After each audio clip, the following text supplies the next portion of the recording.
Hello YouTube, welcome back to Central Florida Prepper.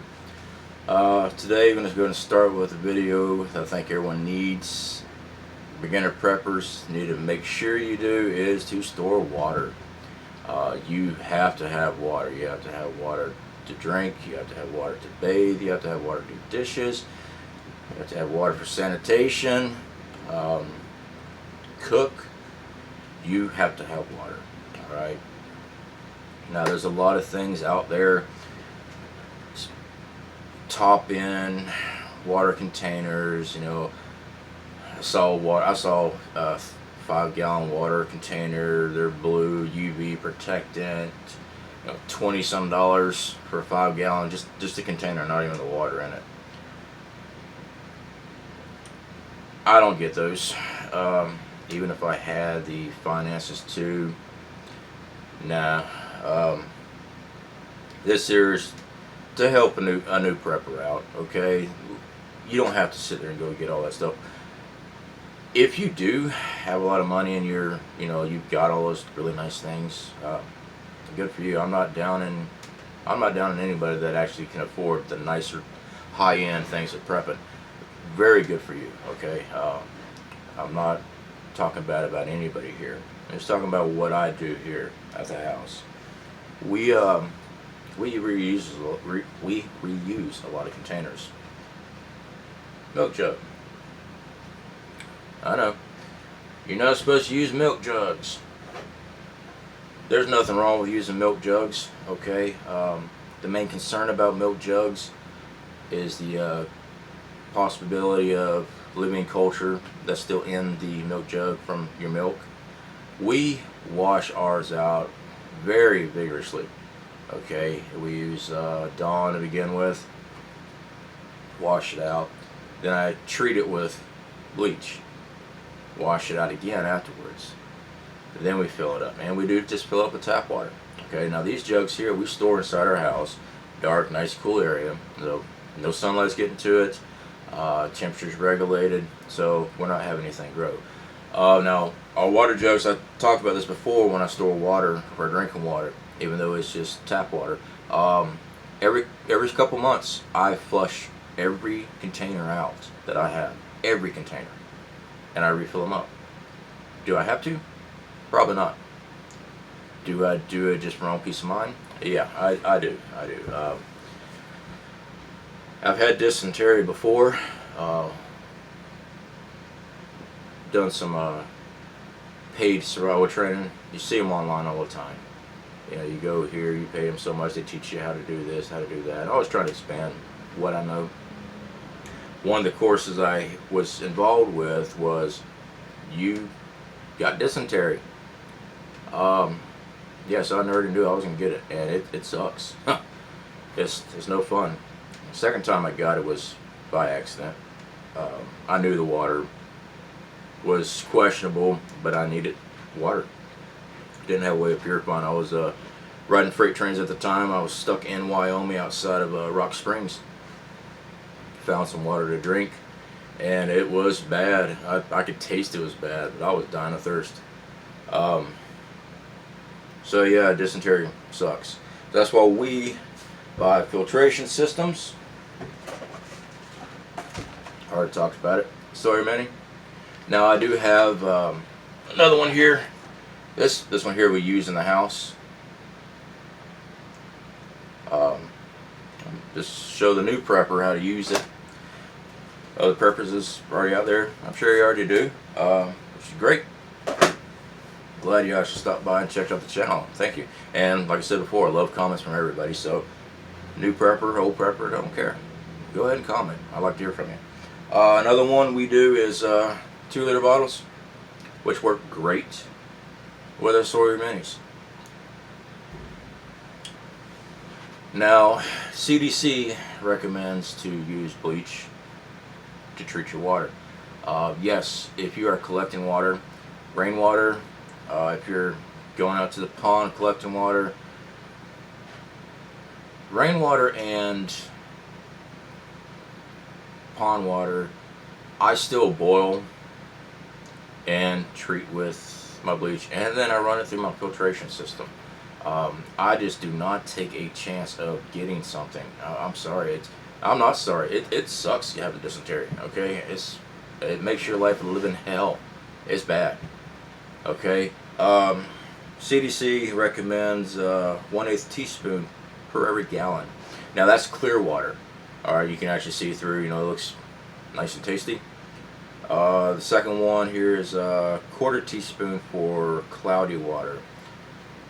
Like I said, either whatever I collect, I'm still going to go ahead and boil, treat it, then run it through my filtration system. Rainwater. Oh, well, why would you do it? It's clean as coming from the sky. No, it's not. Have you seen all the... Alright, it doesn't even matter if you believe in chemtrails. Okay? It doesn't even matter that. The airplane farts. That's what the new phrase for them. The pollutants in the air alone, okay? The pollen in the air, the stuff that's on your roof that's been sitting up there is getting washed into your gutter, which I guarantee you is not very clean to begin with. Your gutters are probably nasty, probably got some type of slime growing up in them. And by the time it gets down to your rain barrel, yeah, it looks clean. I'm not going to drink straight out of it. I'm going to go purify it. Pond water, hey, you definitely need to boil the heck out of that one. They say you don't have to do a rolling boil on your water for 1 minute. That might be true. Personally, once my water starts boiling, you know, you start seeing the bubbles come up in your pot. You got to wait for it to actually start really bubbling up. That's your rolling rolling boil. I'll do mine for 3 minutes. I make damn sure that water's boiled out. I do not want to get sick again. And in a case of grid down, SHTF, you know, everything's just gone to crap. You don't have the luxury going to the doctors. Nope. I don't have the luxury going to the doctors. In those situations, the only person you are able to turn to is yourself. Now, and your family, of course. I mean, you don't have a state government official, federal funding, crisis management place to go to, okay? In the worst case scenario. And the not so worst case scenario, anybody remember Katrina? I sure would not be going to a FEMA camp. I will not go to a FEMA camp. Start reading about the horror stories, start listening to the interviews from the people that were there at these camps. No, not about to. I'm going to deal with it on my own. Look, like I said before, I have community. I don't know what that was. I think it's one of those tanks back there I've been working on. So anyway, got a little sidetrack there. Water. Store your water. We also store water. 5 gallon back there. There's no lid on that one. That one there is actually just the one of my old welding buckets. Welding bucket, you put your gear in, put a strap on it, throw it over your shoulder, go climb some steel. Alright, you take your tools with you, and that's how you do it. These buckets here, the 5 gallon buckets, I do have some with lids. I keep out here in the shed. I don't store my drinking water out here because I have no way of regulating my temperatures in my shed. I don't store my food out here. I store fuel, tools, things like that I know is going to be fine. I do have a piece of bubble wrap draped over the top, the multiple rubber band bungee wrapped around it just to keep particulates from falling down inside, contaminating my water. Now that water, like I said, is not for drinking. It is for washing dishes. It's for taking a shower, sanitary purposes, help flush the toilet. We don't have a toilet system yet. I'm working on one, but I haven't actually built it yet. I'm still doing all the drafting on it. So we don't have to use water to use the restrooms. So as of right now, because I don't have that, we store up water so that when we have to use the bathroom, we can flush it down. And that's just pouring it in the tank, flush it down. I found most of the time I just pour it directly in the bowl, and the weight of the water opens up the flap and it pushes it right on down. But now, as a man, that's real easy to use for obvious purposes. That way I don't have to waste water flushing. I don't have to sit there and let the toilet fill up with some nice smelly water and then you go waste water to flush it. I just use that. You go dump it out in the yard. It's no more than living out in the country, stepping on the front porch and, you know, letting things happen. So, see, after that, what else did I have for you? I actually did write down everything. I don't know where I put my paperwork there. Yeah, don't store your water like that one there. I ain't got no cap for it. I don't store it near my gas cans, like gasoline, kerosene. Don't store it near stuff like that. The fumes are gonna wind up getting in the water. Well, that was a squirrel that just jumped on top of the shed. Because the water is actually going to wind up getting contaminated from the fumes. Now we are not going to drink that water. I do use bleach in the 5-gallon buckets. Like I said, that's for sanitation purposes, washing dishes. We're not going to be filtering all that out. And even those there, every 2 months, they get dumped. I fill them back up. Our drinking water, every couple of months, I flush every single one of these out, and I refill them. Do I have to? Don't really know. Do I do it? Yes. I just don't take a chance with my drinking water. All right. If you are sick, when things happen, you got to rely on others to help you out. Okay. You know, my wife will help me out as much as she can, but she can only do so much. So I guess we'll go ahead and take this one Sawyer Mini here. Oh, that's upside down. And I'll go and show how this works. Now I'm going to have to slide this camera back so hopefully it doesn't drop.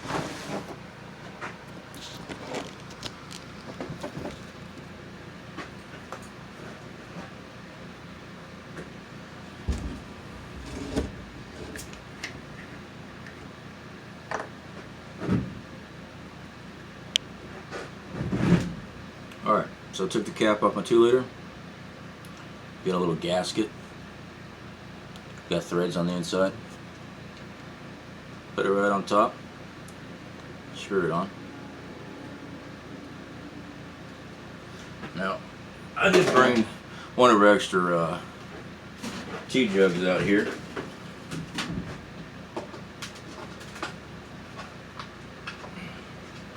And I can't get the lid off. There we go. Alright. Note to self, before doing a video, go ahead and check your props. Just gonna set this down here in the chair so I don't squirt water everywhere. Now with this, just tilt it straight up, and I always squeeze my jugs.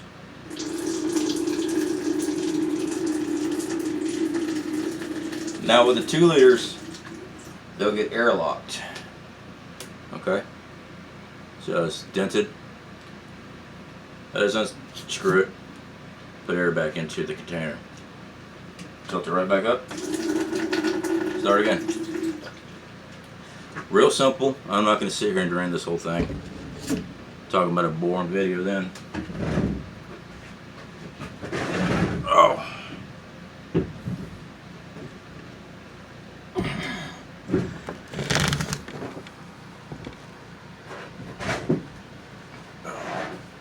That was a close-up.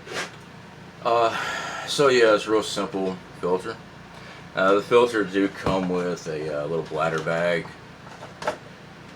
Supposedly just, you see a water source, you take your little cap off and fill it up. Screw your Mini on top of this, and you're good to go. We don't use this really. We've got one in our bug out bag to set up. but we also keep a 20-ounce bottle with us too. So odds are we're going to be using our 20-ounce bottle more than this. I mean, this seems sturdy, but I don't want anything.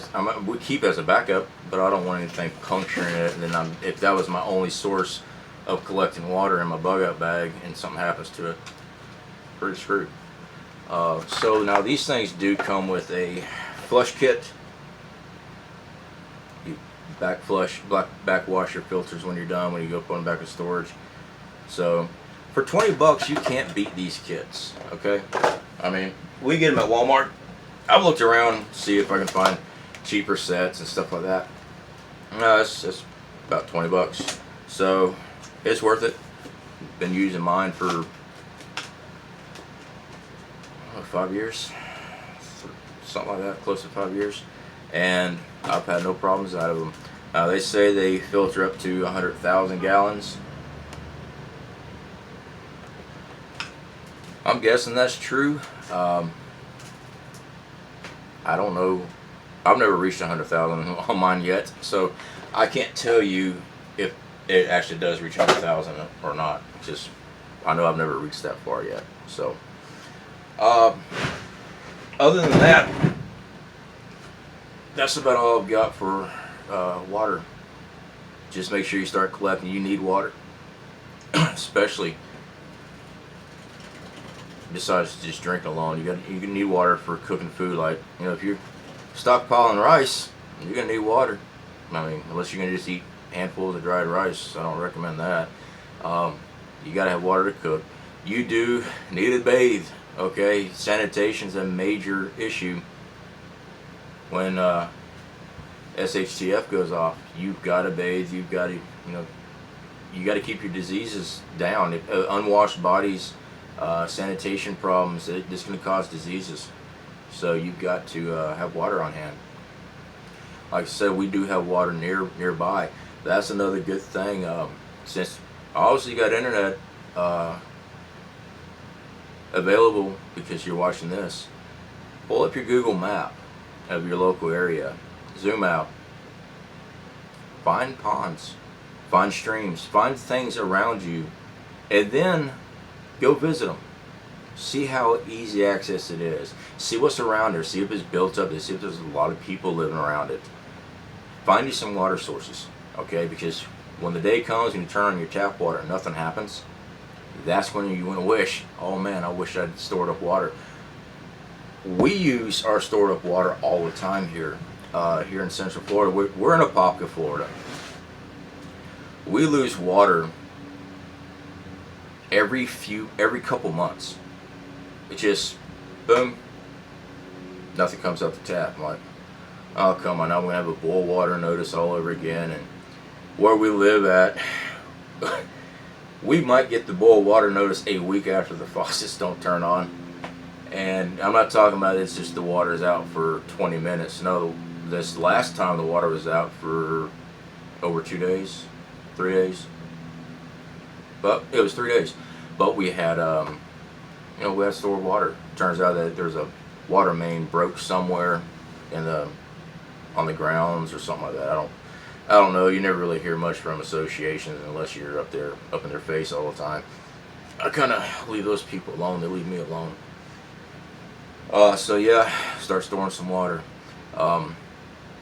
Again, we're gonna go ahead and stop this. Like, subscribe, share if you want to.